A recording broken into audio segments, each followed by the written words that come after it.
মধ্যপ্রাচ্য জুড়ে চলছে তৃতীয় বিশ্বযুদ্ধ, আর এ যুদ্ধে দখলদার ইহুদিবাদী ইসরায়েল ও যুক্তরাষ্ট্রের যৌথ হামলার শিকার ইরান। আমাদের হাতে এসেছে এ যুদ্ধের গুরুত্বপূর্ণ আপডেট সংবাদের শিরোনাম। শুরুতেই থাকছে মার্কিন রণতরী আব্রাহাম লিঙ্কনে ১০০রও বেশি ক্ষেপণাস্ত্র হামলা ইরানের। এবারে জানিয়ে দিব ইসরায়েলের সামরিক স্থাপনায় ইরানের ব্যাপক হামলা। এদিকে ইসরায়েলের অন্যতম বড় বিদ্যুৎ কেন্দ্রে ইরানের ভয়াবহ ক্ষেপণাস্ত্র হামলা। জানিয়ে দিব যুক্তরাষ্ট্রের সঙ্গে কোনো ধরনের আলোচনা নাকচ করলেন ইরানের পররাষ্ট্রমন্ত্রী।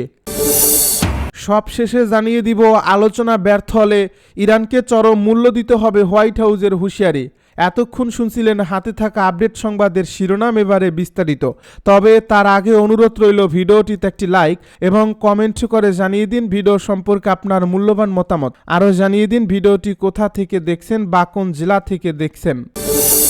আলোচনা ব্যর্থ হলে ইরানকে চরম মূল্য দিতে হবে হোয়াইট হাউসের হুঁশিয়ারি।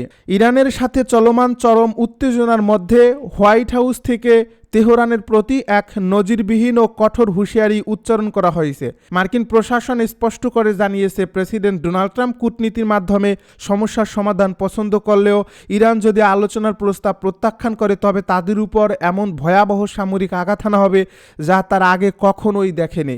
হোয়াইট হাউসের প্রেস সেক্রেটারি ক্যারোলিন লেভিট বুধবার সাংবাদিকদেরকে জানান, প্রেসিডেন্ট ট্রাম্পের প্রাথমিক পছন্দ সব সময়ই শান্তি। তিনি তার রক্তপাত বা ধ্বংসযজ্ঞ এড়াতে চান। তবে এই শান্তির পথ তখনই প্রশস্ত হবে যখন ইরান বর্তমান পরিস্থিতির বাস্তবতা মেনে নেবে। লেভিট সরাসরি বলেন, ইরানকে বুঝতে হবে যে তারা সামরিকভাবে পরাজিত হয়েছে এবং এই পরাজয় অব্যাহত থাকবে। তারা যদি এই সত্য অস্বীকার করে আলোচনার সুযোগ হারায় তবে প্রেসিডেন্ট ট্রাম্প নিশ্চিত করবেন যেন তাদের উপর ইতিহাসের সবচেয়ে ভয়াবহ আঘাত হানা হয়। এই হুঁশিয়ারি এমন এক সময়ে এলো যখন যুক্তরাষ্ট্র এবং ইসরায়েলের কয়েক সপ্তাহের তীব্র বিমান হামলার পর ইরানের সামরিক সক্ষমতা অনেকটাই ভেঙে পড়ছে বলে দাবি করছে ওয়াশিংটন। সম্প্রতি যুক্তরাষ্ট্র পাকিস্তানের মাধ্যমে ইরানের কাছে একটি 15 দফা শান্তি প্রস্তাব পাঠিয়েছে। এই প্রস্তাবের মূল শর্তগুলোর মধ্যে রয়েছে ইরানের পারমাণবিক কর্মসূচি সম্পূর্ণ বন্ধ করা, ব্যালিস্টিক মিসাইল প্রোগ্রামে সীমাবদ্ধতা আনা এবং আঞ্চলিক সশস্ত্র গোষ্ঠীগুলোকে সহায়তা বন্ধ করা। যদিও ইরান প্রকাশ্যে এই প্রস্তাবের কিছু অংশ নিয়ে নেতিবাচক প্রতিক্রিয়া দেখিয়েছে, তবে নেপথ্যে আলোচনা চলছে বলে বিভিন্ন সূত্রগুলো জানা গেছে। যুক্তরাষ্ট্রের সঙ্গে কোনো ধরনের আলোচনা নাকচ করলেন ইরানের পররাষ্ট্রমন্ত্রী। ইরানের পররাষ্ট্রমন্ত্রী আব্বাস আরাকচি তেহরান ও ওয়াশিংটনের মধ্যে চলমান কোনো ধরনের সরাসরি আলোচনার খবর নাকচ করে দিয়েছেন। তিনি স্পষ্ট করেছেন যে বর্তমানে দুই দেশের মধ্যে কোনো আনুষ্ঠানিক বা অনানুষ্ঠানিক সমঝোতা বৈঠক অনুষ্ঠিত হচ্ছে না। তবে তিনি উল্লেখ করেন, মার্কিন যুক্তরাষ্ট্র বিভিন্ন মধ্যস্থতাকারীর মাধ্যমে তেহরানের কাছে নিয়মিত বিভিন্ন বার্তা পাঠাচ্ছে। আরাকচির মতে মধ্যস্থতাকারীদের মাধ্যমে বার্তা আদান প্রদান করা আর সরাসরি আলোচনায় বসে এক বিষয় নয়, তাই এই প্রক্রিয়াকে কোনোভাবেই আলোচনা হিসেবে গণ্য করা যাবে না। পররাষ্ট্রমন্ত্রী তার এই বক্তব্যে দৃঢ়ভাবে পুনর্ব্যক্ত করেন, ইরান কোনো যুদ্ধ বা সংঘাতের পক্ষে নয়। তেহরান বর্তমানে চলমান এই ভয়াবহ পরিস্থিতির একটি স্থায়ী ও কার্যকর আবাসন চায়। তবে কেবল যুদ্ধবিরতি ইরানের একমাত্র লক্ষ্য নয়। আরাকচি বলেন, এই যুদ্ধে যে ব্যাপক ক্ষয়ক্ষতি ও ধ্বংসযোগ্য হয়েছে তার জন্য ইরান যথাযথ ক্ষতিপূরণ দাবি করছে।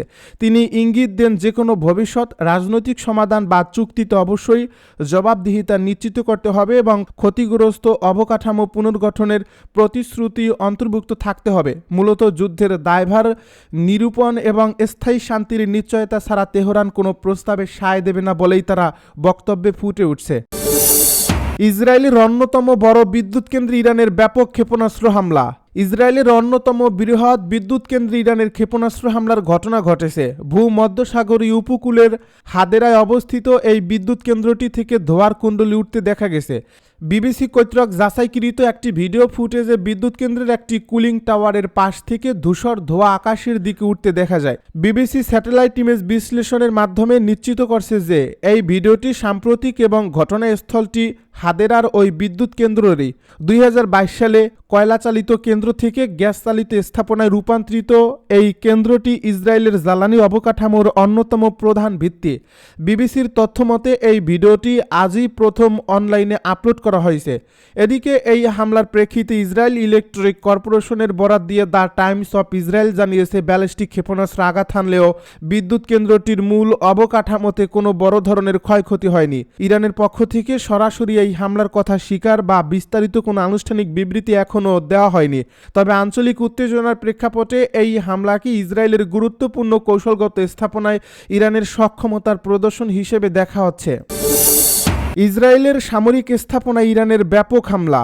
ইসলামী বিপ্লবী গার্ড বাহিনী আইআরজিসি নতুন এক দফায় ক্ষেপণাস্ত্র হামলার মাধ্যমে ইসরায়েলের সফেদ শহরের উত্তরাঞ্চলে অবস্থিত সামরিক কমান্ডোকে লক্ষ্যবস্তু করছে। আইআরজিসি বুধবার ঘোষণা করেছে তারা অপারেশন ট্রু প্রমিস 4-এর অধীনে আমেরিকান ও জায়নবাদী শত্রুদের বিরুদ্ধে 80তম ধাপের প্রতিশোধমূলক হামলা চালিয়েছে। এক বিবৃতিতে জানানো হয়েছে, অধিকৃত ফিলিস্তিনি ভূখণ্ডের উত্তরাঞ্চলে অবস্থিত জায়নবাদী শাসনের কৌশলগত পয়েন্ট এবং সামরিক কেন্দ্রগুলো আইআরজিসির অ্যারোস্পেস ফোর্সের ভারী ও অবিরাম ক্ষেপণাস্ত্র বর্ষণে বিধ্বস্ত হয়েছে।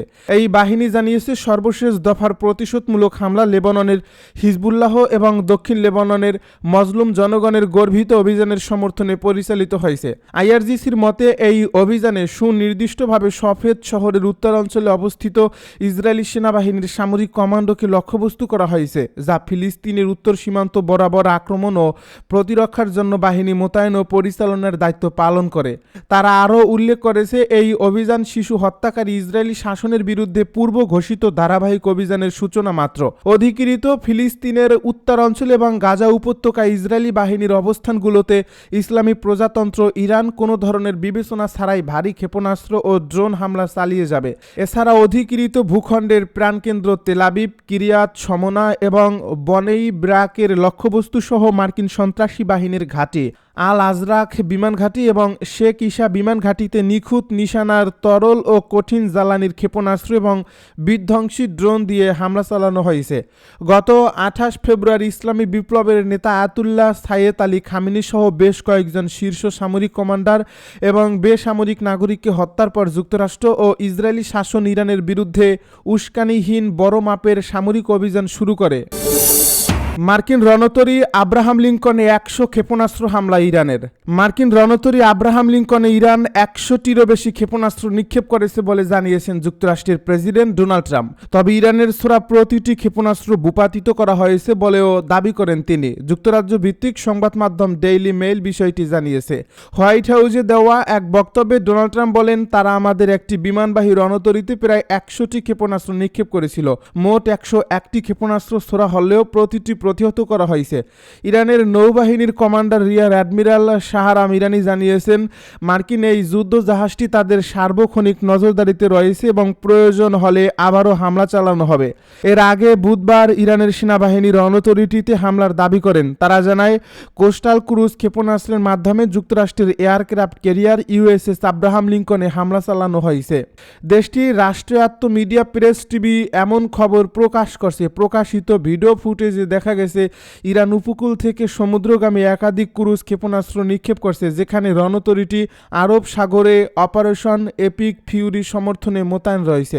এদিকে ইরান আরও জানিয়েছে তারা কুয়েত, জর্ডান ও বাহরাইনে অবস্থিত মার্কিন সামরিক ঘাঁটিতেও ক্ষেপণাস্ত্র হামলা চালিয়েছে। এসব হামলা এমন সময় হয়েছে যখন ট্রাম্প প্রশাসন যুদ্ধ শেষ করতে তেহরানের কাছে 15 দফা শান্তি প্রস্তাব পাঠিয়েছে। উল্লেখ্য, গত ফেব্রুয়ারির 28 থেকে যুক্তরাষ্ট্র ও ইসরায়েল ইরানের উপর বিমান হামলা চালিয়ে আসছে, যা এখন পর্যন্ত 1340-এর বেশি প্রাণহানি ঘটিয়েছে। এতে ইরানের তৎকালীন সুপ্রিম লিডার আয়াতুল্লাহ আলী খামেনিও নিহত হয়েছেন।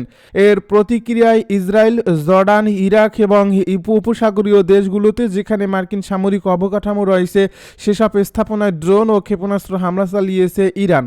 এতেও হতাহত এবং অবকাঠামো ধ্বংস হয়েছে।